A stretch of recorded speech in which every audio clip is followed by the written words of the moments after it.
mabibigat at mayroon pang sakit na kumakalat.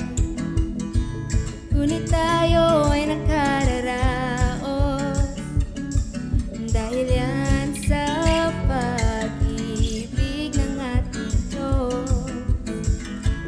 Di niya tayo pinababayaan, pinalalakas tayo at iniingatan. Dapat lang tayong maging masayahin.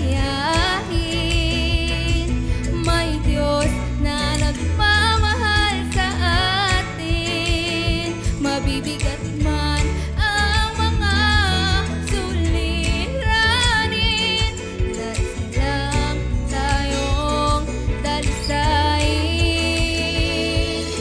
Hindi natin kailangan isipin na wala siyang ginagawa para sa atin. Gagawin natin ang inaasahan niya, sa kanya'y magtiwala at manalangin.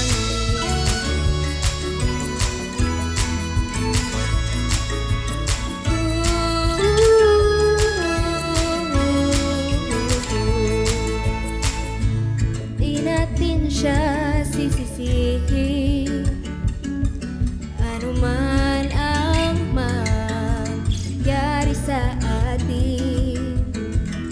Patuloy natin siyang sasambahin. Lahat ng gusto niya'y sisikaping gawin. Dapat lang tayong maging masayahin. May Diyos na nagmamahal sa atin. Mabibigat man ang mga suliranin, nais lang tayong dalisain. Hindi natin kailangan isipin na wala siyang ginagawa para sa atin.